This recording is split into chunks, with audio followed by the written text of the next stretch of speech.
Thank you for joining the Thursday edition of Journalist Hangout. I am Veronica Danny Boy. Today on the program, court orders Abaribe to produce Nnamdi Kanu. Police boss vows not to tolerate kidnapping of policemen. PDP replies Obasanjo says without him, their party will not die. And later on the program, reps task federal government on extreme poverty eradication. I will be hanging out with Babajide Kolade Otitoju, Martins Oloja, and Wale Adedayo. Gentlemen, thanks for coming on the show. Thank you for coming too, bro. Journalist Hangout starts now. Is Abdullahi Umar Ganuji, the governor of Kano State. I do watch journalists hang out. I don't miss it. I ask you, please don't miss it. Thank you.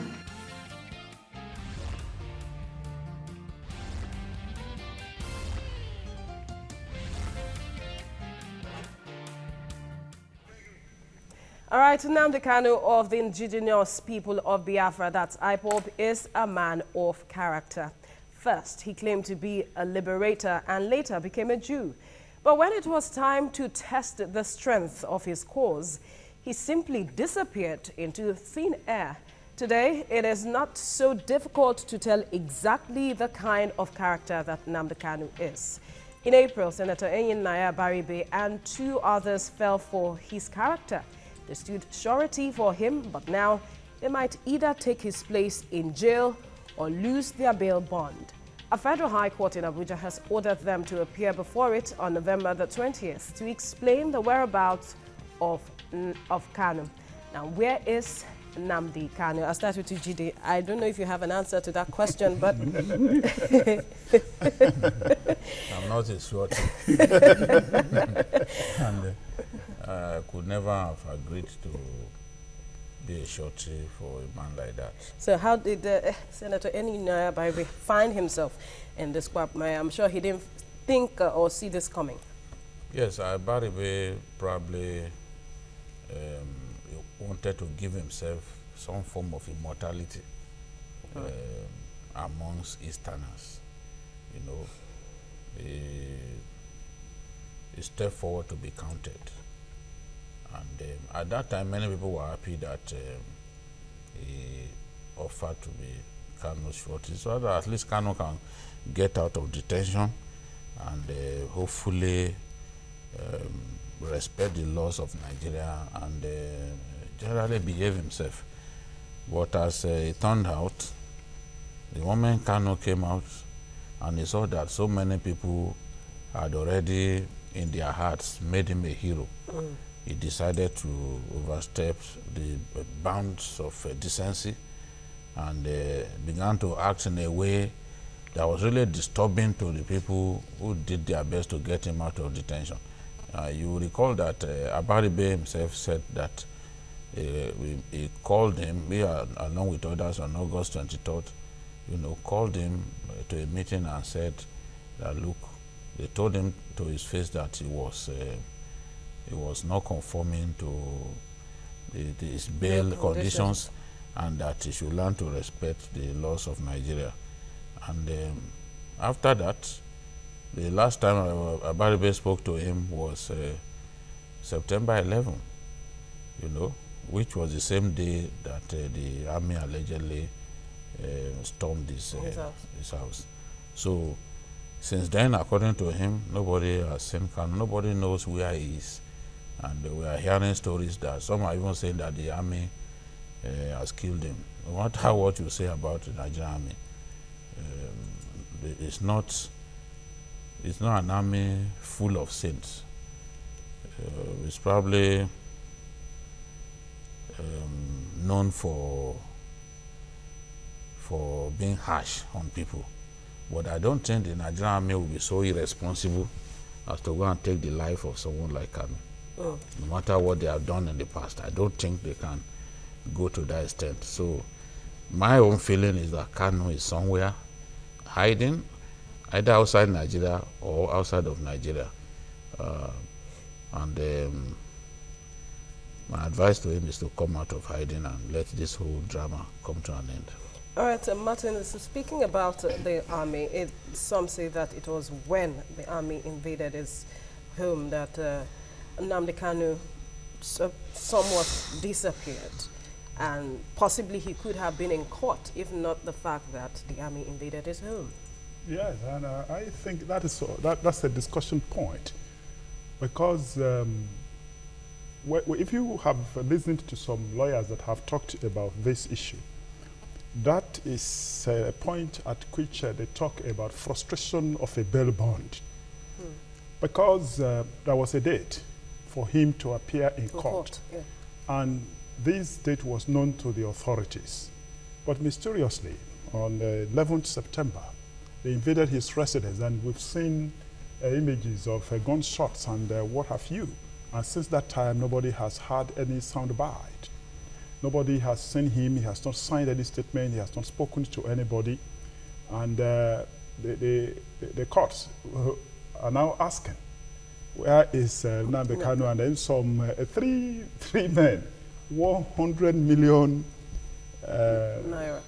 100 million naira worth of bail bond. Yes, they signed, 3 of them. Now they are asking them to produce him. You know, they have spelled out the 3 options. Bring him. If you want to opt out, as Abaribe is trying to do now, but yeah, they have to produce him first. And if he cannot produce him, he has to lose the bail bond. The bail bond. And this is the issue. But then, even we ordinary people can ask a question: why did the army invade his residence when they knew that there was a court process and he had to appear on a date? Why didn't they wait if he was to be arrested or whatever they were looking for him for? That they should have waited for the court process. Maybe after the court session, they would have arrested him. So these are the questions, and we feel that the answer to this question should not blow in the wind. Who are those that can answer the question? The army? Maybe one day. He's a standing spokesman of the army. No, I agree with my colleague that what happened between the army and the IPOB guys was a bit on the bad side. Initially, what we read, what the army said was this Operation Python that was going on there, that they were just on routine patrol, not going to his place. But allegations came later. They actually went to his place, and as a result of that, they disappeared now. There are 2 issues involved. One, they shouldn't have gone there. That's a failure of intelligence. Even if the army was going to be involved, the Directorate of Military Intelligence should have done that job, not soldiers in uniform. Maybe to monitor him, to make sure that he doesn't escape and things like that. And the DSS is very, very good at that. I am aware of that. They should have monitored him, monitor his calls, monitor his movement physically. You have watchers here and there that you can post. But the second thing is that a number of people have been calling Kanu a coward and things like that. I mean, I don't agree with that at all. Because Mandela did not hand himself in. A freedom fighter who is the head of a liberation movement, you just don't give yourself up to the authorities just like that. You do everything possible to secure yourself, because if you read... So you're saying he's hiding, he's trying to secure himself? No, you don't understand. It's what the organization is leading. If you read the Bible, Jesus Christ mentioned a parable. You strike the shepherd and the sheep will scatter. It's something that is used in war strategy, especially among liberation fighters. Once the leadership, who has a fantastic charisma, is captured or killed, the thing sometimes fizzle out, except you are able to reproduce something like that in a very, very short period of time. If you are not able to reproduce him, then end of story. So there's no big deal in the guy hiding. That's just it for me. Because once he's gone, unless there is somebody else who's going to replace him soon, then end of story. The whole IPOB thing will just fizzle out. And that's why I mentioned the other time that what America does most of the time, though it's not right, I mean, it's not okay, but what they do most of the time, target leadership of organizations that are giving them problems. They take them out. They take the person out. That's just it. So for me, I mean, speaking objectively, there's no big deal in the guy going into hiding or whatever. Yes, after all, Ojukwu went into exile after, I mean, even before the Civil War ended. He didn't, before it ended. He didn't wait to be captured or to even surrender. He ran away too. So that's just it. So once the idol, the icon is out of the picture. You see, the thing is, My own concern really is not about him hiding. My concern is the lawyer saying that that is the soldiers who have taken him away, and that the soldiers have a responsibility to bring him to court. But that one so, is propaganda. No, yes, you see, but the thing is, if the lawyer had not been talking like that, I wouldn't have been saying what I've been saying. You see, if you want to hide so that the struggle can go on, let's know. You can even ridicule them about the fact that they don't know where you are. Shekau does that all the time. You give a 40-day ultimatum. After the 40-day ultimatum, we shoot a video and ridicule you. You know. So this, you gave a second one. After the second one, the army are now wise to the folly of constantly giving a kind of timeline to capture a man that you don't know where he is. So in this case now, the lawyer has kept saying that he's sure it's in the hands of the army and all that. I think that one is linked to the issue we raised earlier about the invasion. Of his house. Now what the lawyer wants to plead now is frustration of a bail bond. That who frustrated it? That this is what happened. Exactly. And then they have been showing evidence of shooting. And isn't that giving them an upper hand in this whole case? Well, that is the strategy that Jide should consider, that the lawyer too is looking for a way out for his client. Because this is what happened before that time. That because of the shooting, because of what happened in his compound, he has disappeared. That is why even people who have this conspiracy theory could say maybe he was killed. But he was not even in his house at the time. But you know that was he in his house at the time?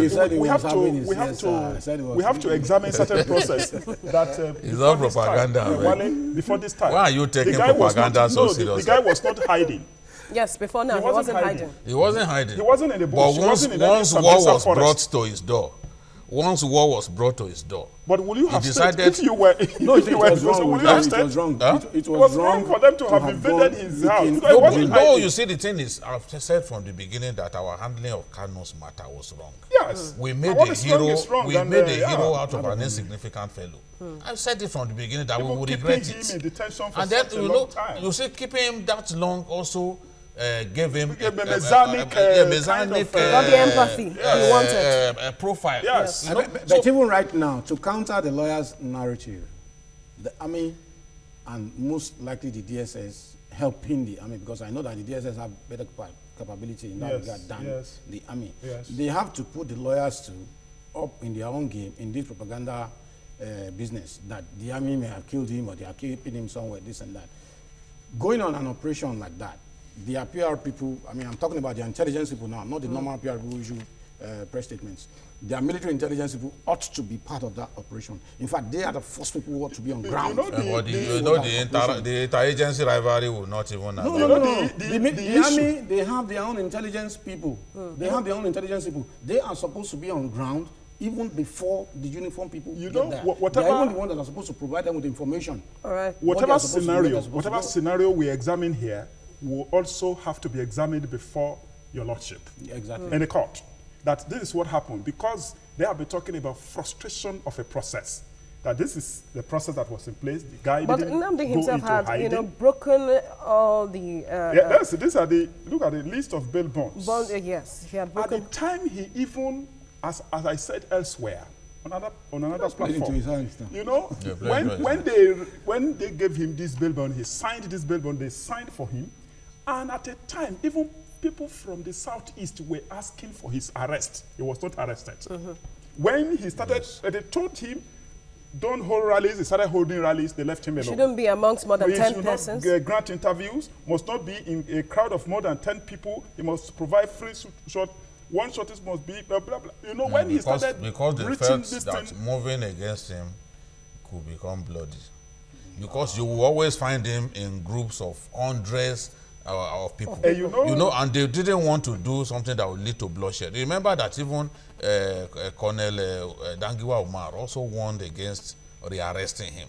He felt that the mood was not, that is exactly did not support why that we have kind also of action. been saying that this thing is not so legal. It's a political issue, and even the intelligence people you are talking about, they have been handling political issues. Because I know that the DSS have better capability in that regard than the army. Yes. They have to put the lawyers up in their own game in this propaganda business, that the army may have killed him or they are keeping him somewhere, this and that.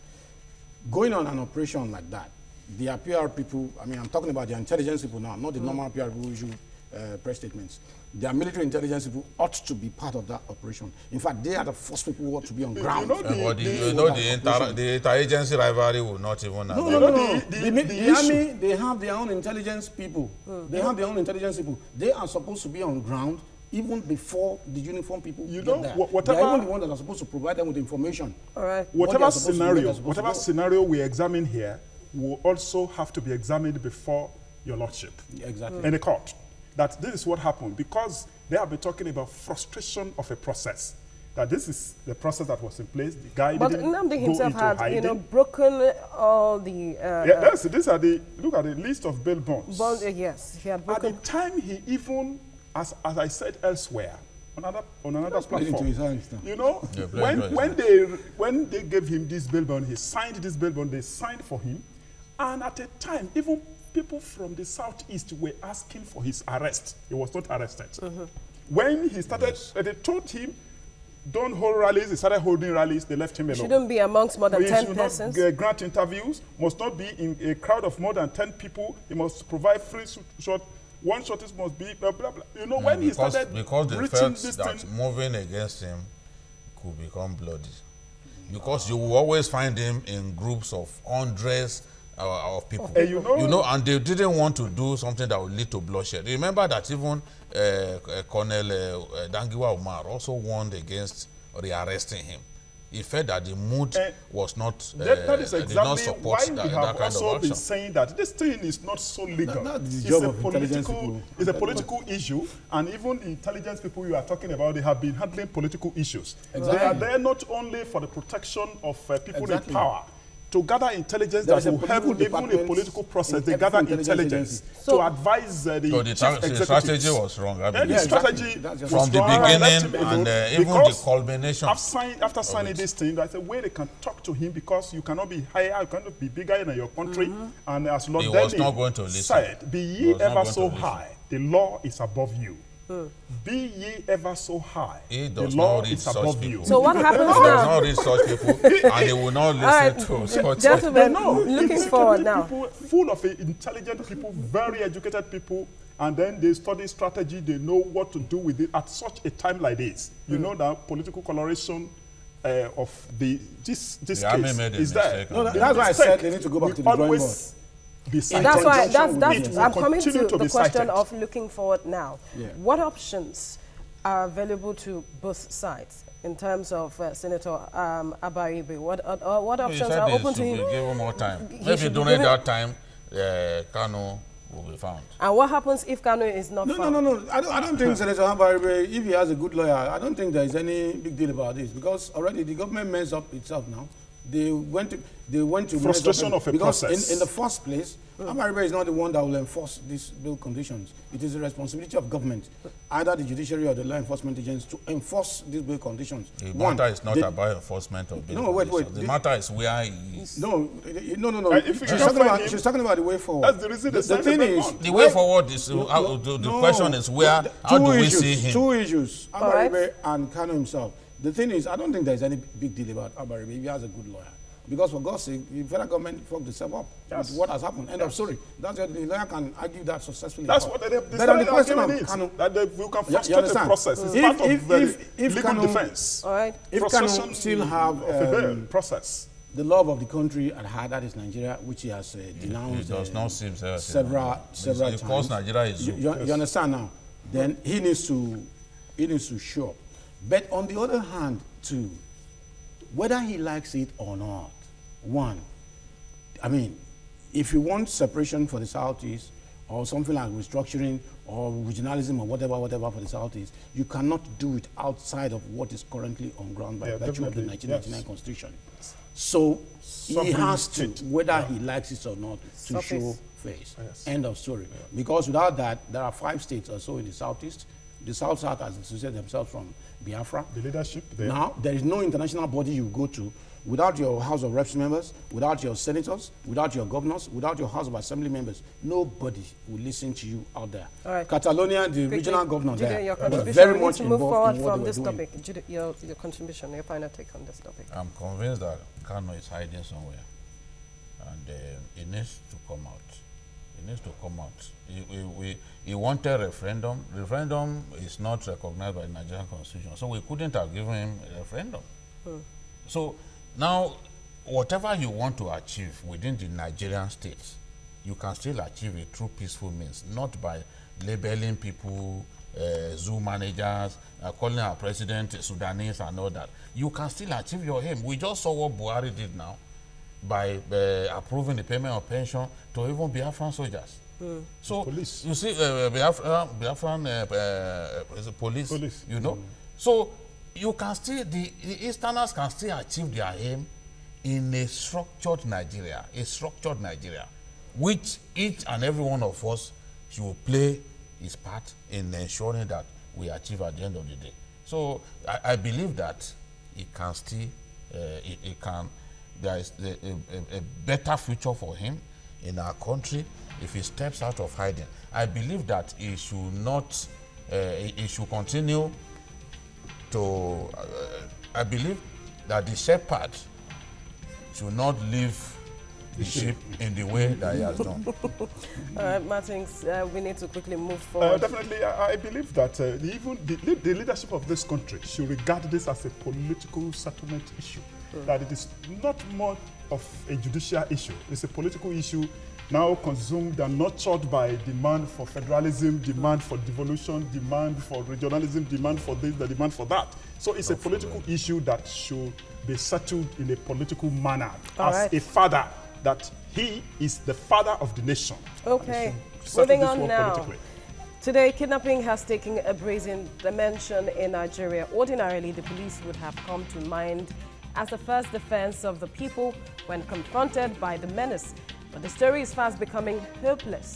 In the last few months, police officers have become targets of kidnappers. On Wednesday, Inspector General of Police Ibrahim Idris described the situation as embarrassing and annoying.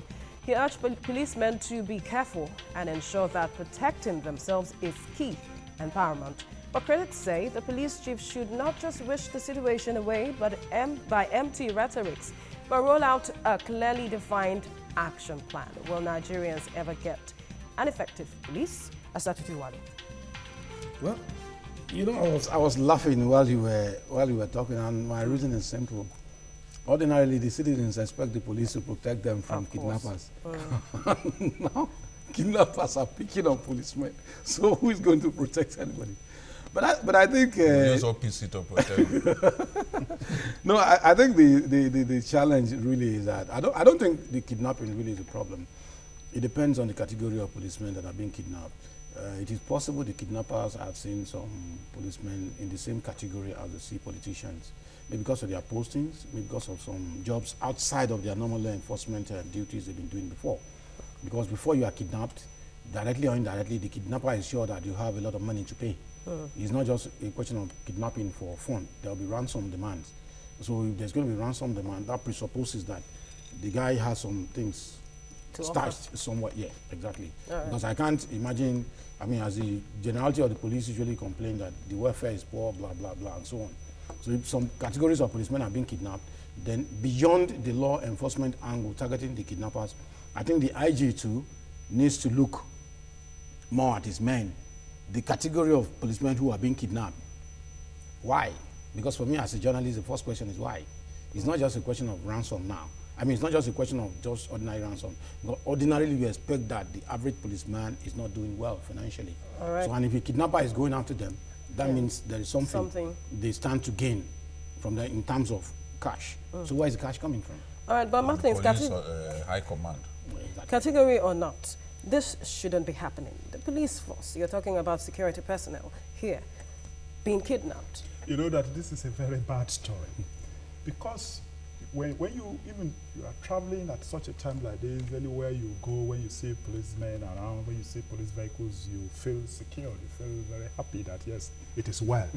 But when they are the ones that have been kidnapped and they can't help themselves, And this is it will be very scary to the people. The people will feel insecure. It sends a bad message.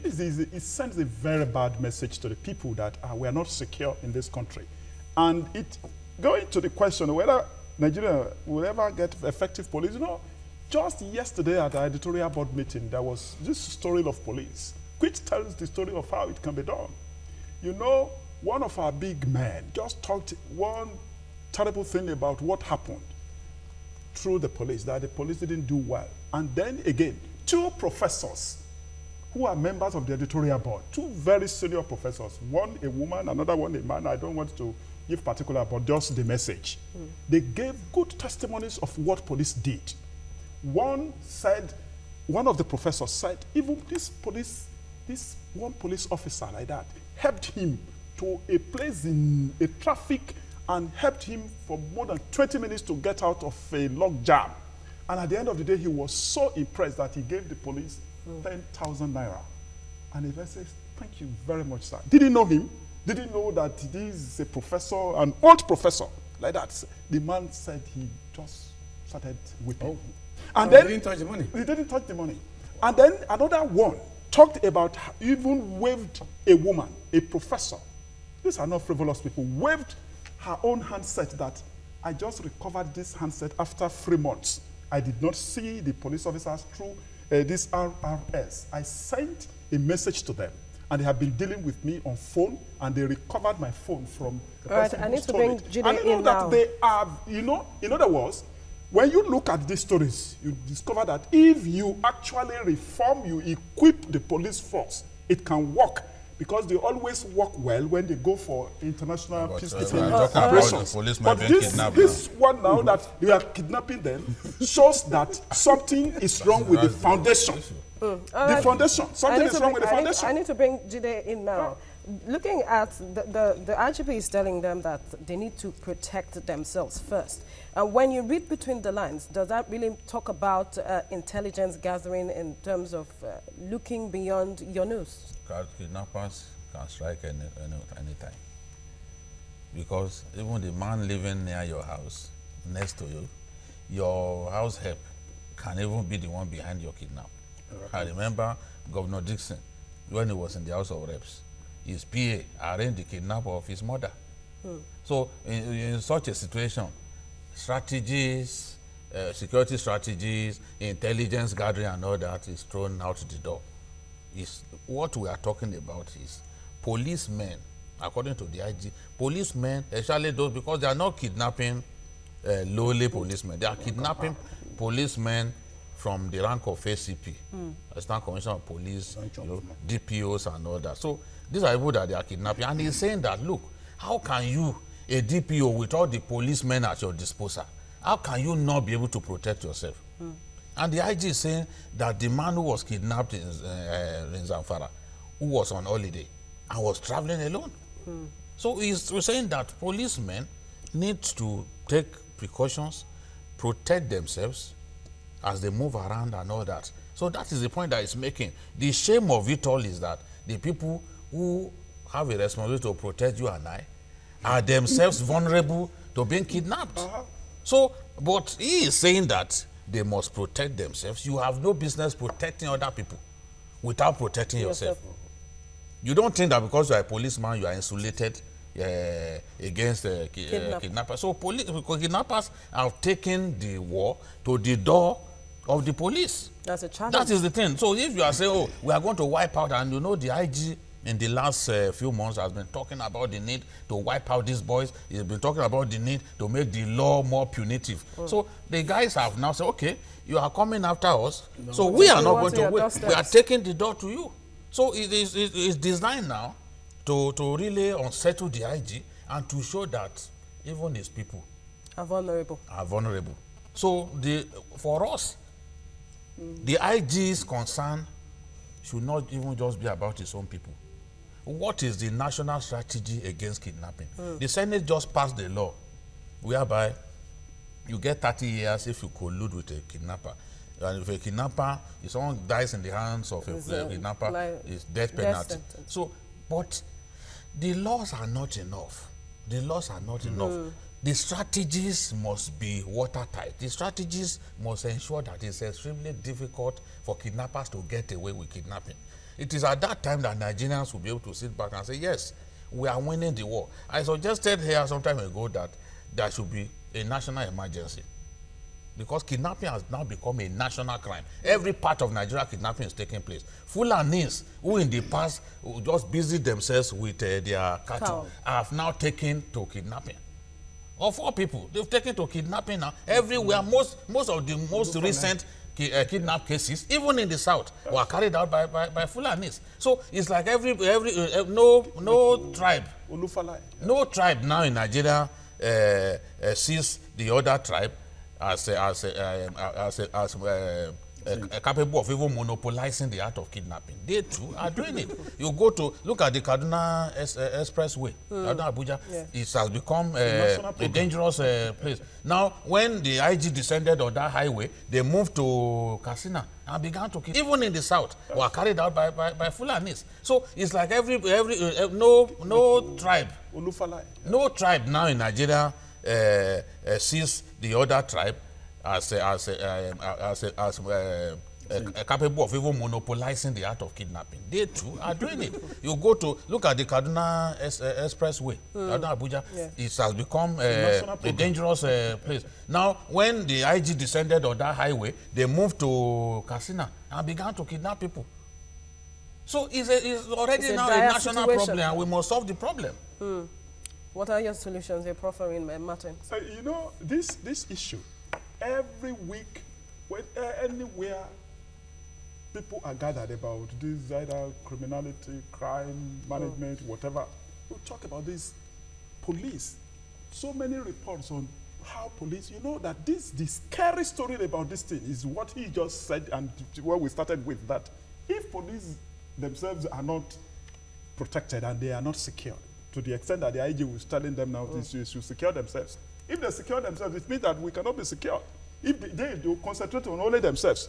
So it's their bosses that he said they should protect. Definitely they should protect. How can you be going on leave? You are a big man in the police. Some of them are driving in their private vehicles, their SUVs, and you are driving alone. Every day, you yourself here, you will be reeling out the inadequacies.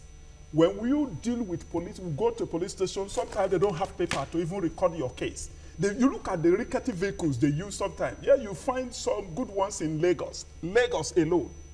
And then that one will continue to lead us to what does the federal government want to do with police to protect 180 million people? State police. So is that why they can't even protect themselves? Is that why they can't protect themselves? The same people we allocate, the same police will allocate about 15 mobile policemen to an individual. I saw a musician about 3 days ago with about 5 mobile policemen. Okay. So if the ACP that was kidnapped even had 2 or 3, maybe that wouldn't. We have a caller on the line quickly. We need to take Benga calling from Abuja. Benga, are you there? Good evening, gentlemen. Good evening. Go ahead with your contribution. My name is Benga from Abuja. All right. Let me start with the police issue. The policemen I know, I've interacted with them, are ready to work if they are well paid, well treated, well armed, and they have an assurance that when anything happens to them, they are dependent, like their family and the other ones will not be left alone, that they will be taken care of. So the police will give the best to Nigerians. Number 2 is the case of Nnamdi Kanu. The army has not done anything bad in invading his house. No matter if a criminal is hiding somewhere, and as an information that has a plan or things to do there that will be of harm or threat to security of the country, the soldier has the right to invade there. Nobody has shown on the video that this man was killed or taken away alive by soldiers. Even the lawyer that is always shouting here and there have not put any evidence to show that he saw him being carried or being taken away by any law enforcement agent. All right, so, Benga, thank you for your contribution. I think to just clear the air on this Kanu thing. Kanu, by himself, after the invasion of his house, took journalists round, showed journalists bullet holes and all that. He said he was sleeping at the time. And the 3 days, it was just 3 days after The invasion. Oh no! 3 days after he met with journalists, that his lawyer began this story of, oh, we don't know where he is. The invasion had taken place. They had left. Soldiers had left, and you took journalists round. So at what point did you now decide to go and hide? So I don't think this whole thing is a conspiracy. We know that mistakes were made. Or it's a propaganda, it's conspiracy. All right, we need to move on now to our next topic, talking about the People's Democratic Party is fighting really hard to save its soul. The party was knocked 6 feet below in 2015, and since then it has moved from one trouble to another. One of the individuals whose exit arguably compounded the woes of the party is former President Olusegun Obasanjo. As the party intensifies efforts to reconcile its members, the elder statesman insists that he would not return to the party. When it appears that the party had reached a dead end with him, it says whether he returns or not, it would not die. Is Obasanjo's decision a smart one? Chidi, I know Obasanjo is your friend. Yes, I like the old man so much. I like him from the rear. You see, the PDP guys are a very ridiculous bunch. Before the election, they went prostrated to a man who tore their party's membership card. He got someone, he got one of his supporters to tear. That's the extent to which it diminished the party. In fact, it was too big to even tear the card by himself. So he got someone. I remember that man wearing one lace like that, lace material. And then the old man wearing lace material tore Obasanjo's card. As if that humiliation was not enough, they kept going there like a headless hen. They kept going to meet Baba. He would beg Baba this and the man told you that he had made up his mind. Maybe they thought Obasanjo is a man of is a little-minded fellow that can decide today, tomorrow change his decision. And he said, look, I don't want to have anything to do with your party. But they continue to go to him. A man, look at what they've done this time around. They went to Obasanjo again. The energy that they are spending trying to get Obasanjo to return to their party, they can as well use that energy to organize a very effective elective convention on the 9th of December. They can use that energy trying to reconcile the people who, the members of the party who are aggrieved by the way the judgment of the Supreme Court went against Sheriff. They can use that energy showing Nigerians that they are a credible alternative to the government that is, to the current administration, you know, the current party in power. They can do that. And there are areas where they can actually hit the APC hard. But they are not doing that. They are just wasting their time. The other day too, they went to this man from Osun State, Olagunsoye Oyinlola, and prostrated, come to our party. Olagunsoye has been given an appointment by the APC now. So you even chose the wrong time. When Olagunsoye was languishing, waiting to be given an appointment, you didn't move in.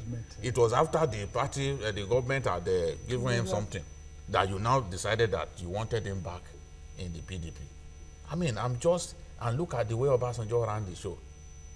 He told McCarthy that McCarthy should not address the press. He should not even talk to the party members who had gathered in their hundreds at the party secretariat, which is adjacent to Obasanjo's facility. So those ones left for home angry that their national chairman came and refused to see them. So Obasanjo ran the show, yet the show did not go according to the plan of the PDP members. I think that it's ridiculous of them to be going to a man who had made up his mind that, look, that is even true with partisan politics. I see them, they're going to IBB and the rest, and these guys are even ashamed to publicly proclaim that they belong to the PDP. People like IBB, they believe that, no, it's beneath them to come out and tell people that they are still in the PDP. They may have sympathy for them, but it's those people that you are going to waste your time with. Many Nigerians see the PDP as a party of economic vandals. So very few of those high-up people will want to publicly identify with the party.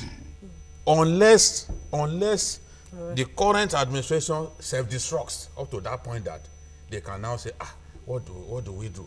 There's no other thing, alternative. Maybe we should just go the PDP way. But I mean, they are wasting their time going after Obasanjo. Let me bring Martin in. Possibly, there could be something they feel Obasanjo could offer for the party. That's why they keep going back to him.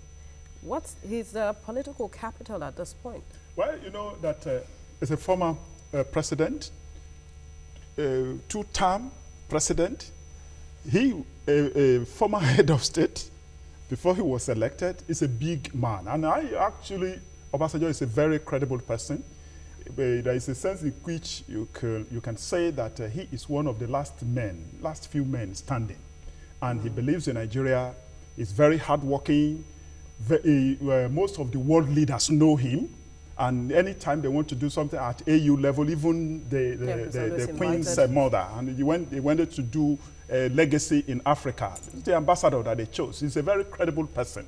But let me say this. We'll have to appeal to people like Obasanjo that there is no way we can deconstruct or we can even talk about whatever happened to Nigeria through any political party. He served on that platform for 2 terms. On the platform of PDP for 2 terms. If they went to him for reconciliation, they are doing their job because it's time of reconciliation. And the Constitution is very clear. You cannot be anything in this country. We will come to this round table to talk about the power and the importance of a political party in a party system, in a parliamentary democracy, in any kind of democracy.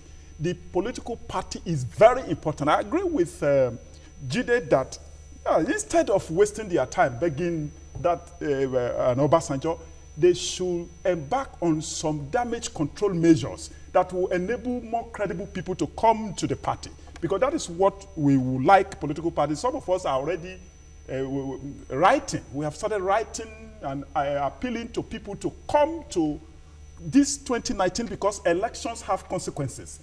I keep quoting Obama, that elections have consequences. And you cannot go through these elections without passing through that platform of a political party.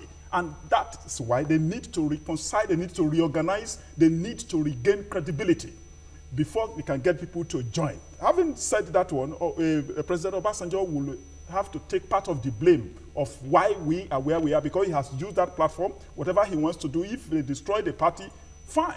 But we Nigerians are very concerned that we do not have elders that are building political parties, because you cannot get a leader anywhere at all levels, whether National Assembly or in the executive arm, without passing through a political party. We need an overhaul of the political party system that will enable credible people to believe in their programs. Being on the path of reconciliation and trying to bring together some level of credibility for the party, can they really achieve that on their own? Because there seem to be still some factioning within the PDP as we see. No, they can do that. They can do that on their own. They can achieve it. It's achievable, but it depends on the leadership and the level of seriousness they attach to it. But in politics, you know, most of the time, the average person is not interested in what the party wants or the good of the party. It's me first. What is in it for me? If you are thinking of the good of the party, if you are thinking of the good of the country, because like he rightly said, nobody can aspire to any position in Nigeria without going through a political party. There is no independent candidates in our constitution. If you want to run for any office, you need to go through a political party. So for those of them in PDP, if they really love their party, I was reading a book just now before the program started. I started reading it a few days ago. It's about how President Muhammadu Buhari's election was won, how the voting was organized, and all those things. And there's a passage there: pragmatism and Puritanism. So those of them who believe they are Puritans, no, we are pure people in PDP. We don't want anybody with this. We don't want anybody with that. We are the solid PDP people. Blah blah blah. Those are the Puritans. They will meet their Waterloo at the appropriate time. But if they have pragmatic people, in politics, you have the mad people, you have the saints, you have the sinners. Directly or indirectly, you just have to weigh the extremities of what you have and bring everybody together. There's no sense in politics anywhere. To me, that's the way I say, whether in here or abroad. But the thing is, you just have to weigh some factors. So if their leadership, if they put their thinking caps on, and they are thinking in terms of Nigeria, the good of Nigeria, and they are thinking in terms of the good of their party, the future of their party, that it should survive. Because somebody like me, I want a vibrant opposition in Nigeria. If they are thinking in terms of the good of their party, they have no choice than to reach out to those they are currently correlated with. But, like Jide rightly said, not those who are in APC, for God's sake. I mean, to me, it's not a smart move. Somebody is well entrenched in the opposition, and you want to, I mean, in the ruling party, and you want to engage the person in the opposition. It doesn't make sense. Quickly, we have a caller on the line from London. Are you there? Hello? Hello, go ahead with your contribution. Okay, please. Actually, what I want to ask is, how do you say it? If somebody called Nigeria a zoo, what is his punishment in the Nigerian law? I didn't get the question. Actually, I wanted to talk to Jide. Okay. Himself, but yeah, if I can ask him a question. Jide is not a court. Okay, so I don't know if Jide, he's listening to me. Yeah, you said I'm watching the TV. I don't hear them. there's no. Hello? yes, We we said- can hear you. The constitution does not envisage a situation in which someone will call his country a zoo. That was my answer. All right, I'm sure that Sonny has gotten the answer to his question. But then, moving forward, we have said that PDP needs to, form a formidable party. And Jide, how are they really on the path to achieving that? I think in little ways they are on the path, because the first thing that happened, Entrenched in the opposition, and you want to, I mean, in the ruling party, and you want to engage the person in the opposition. It doesn't make sense. Quickly, we have a caller on the line from London. Are you there? Hello? Hello, go ahead with your contribution. Okay, please. Actually, what I want to ask is, how do you say it? If somebody called Nigeria a zoo, what is his punishment in the Nigerian law? I didn't get the question. Actually, I wanted to talk to Jide Okay. himself, but yeah, if I can ask him a question. Jide is not a court. Okay, so I don't know if Jide, he's listening to me. yeah, you I'm said watching the TV. I don't hear them. there's no. Hello?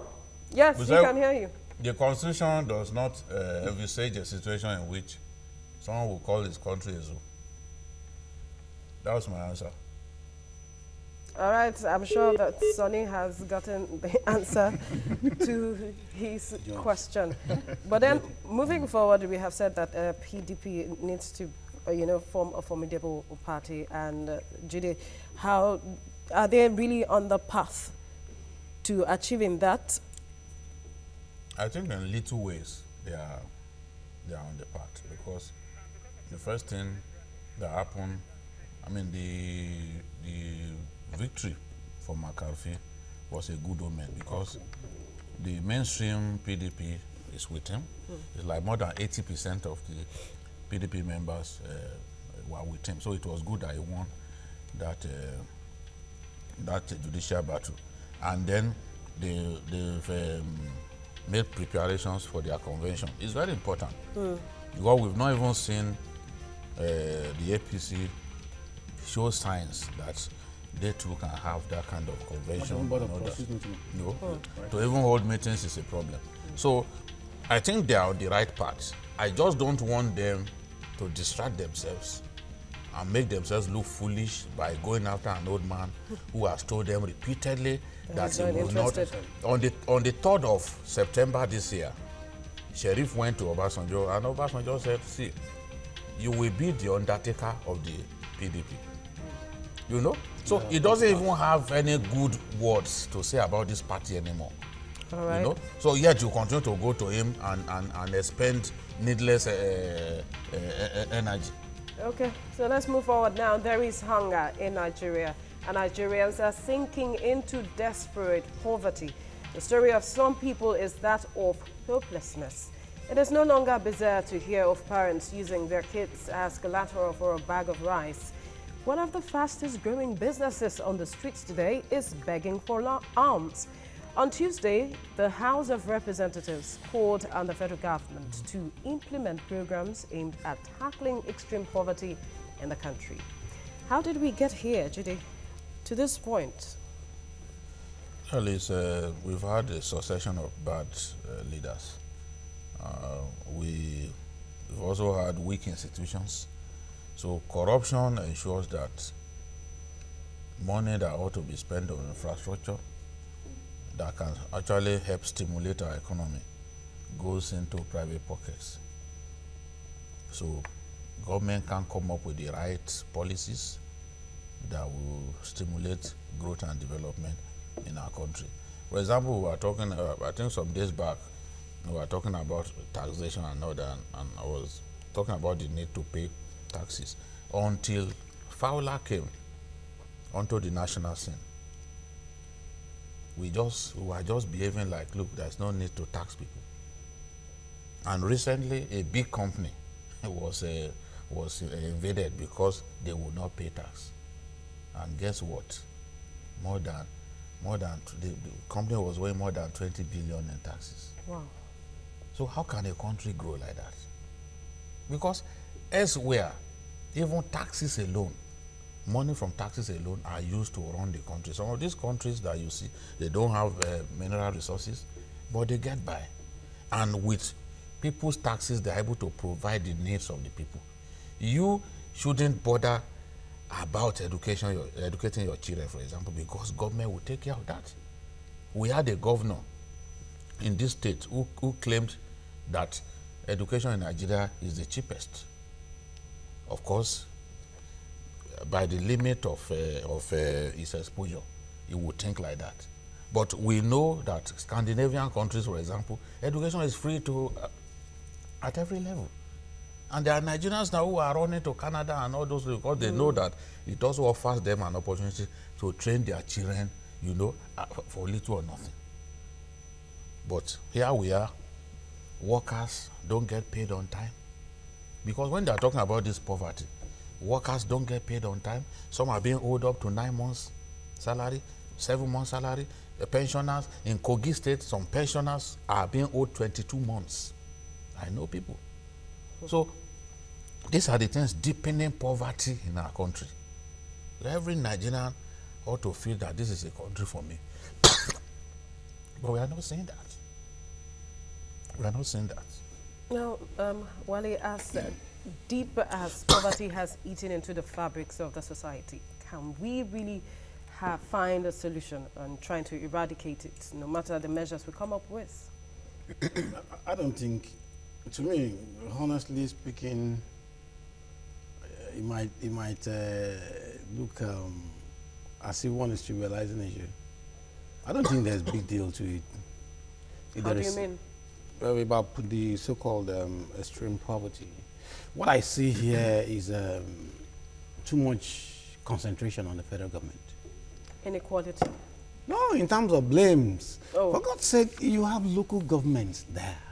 You have state governments there. What are they doing? There's a paper presented by Dr. Akinwumi Adesina, I think a few days back in the US.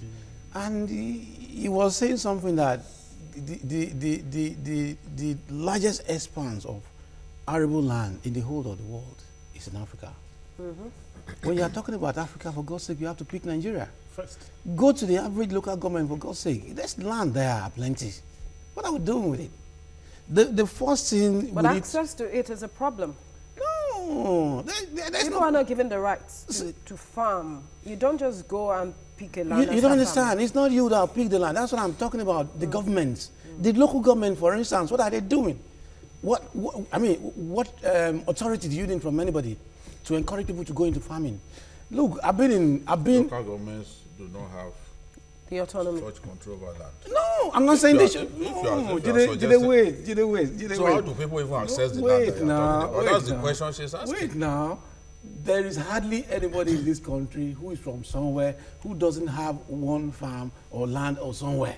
in their respective areas. I'm talking about people in our respective rural areas. Everybody have access to land. The major thing you are talking about... We don't all come from rural areas. Listen. Okay, you are from those rural areas. You are from Isaleko. You are from Ijebufe. No, it's not all of us who are from rural areas. No. There are people from Ikorodu already. Plenty of land in Ikorodu. See some of where they come from Ikorodu are already built up. No. Built up. I you disagree with you. Farmlands. Go to Igbobo, go to Bayeko, go towards the If you are not from there, you now go and... You are from, for God's sake. You go and appropriate land there. What I'm saying is this. It is very, very easy to do if our local government chairmen, if they have this obsess, and that is the honest truth. Because the reality is, at a certain point in time, in fact, that is what Lagos State is still doing now. Because the land for agric in Lagos is not that much. Lagos move into other states to get land for agriculture. What does it cost a local government chairman? If you look at the average farmer in the village, are you aware that with just 10,000 naira, even 20,000, you give the guy 20,000 naira, what that guy is going to bring for you next year will be enormous? Are you aware of that? What, a lot of them don't have this. That is the truth. And you know why I'm saying this, Jide? I was involved. When I was in government, I know what I did in my local government. Just little money, not big deal.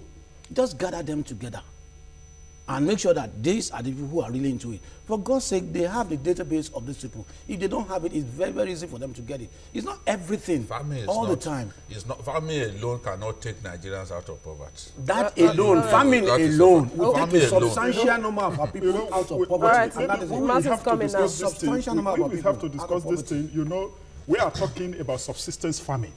We should be talking about commercial farming. Yeah. Subsistence farming cannot get out of poverty, that is true, but it can take us somewhere.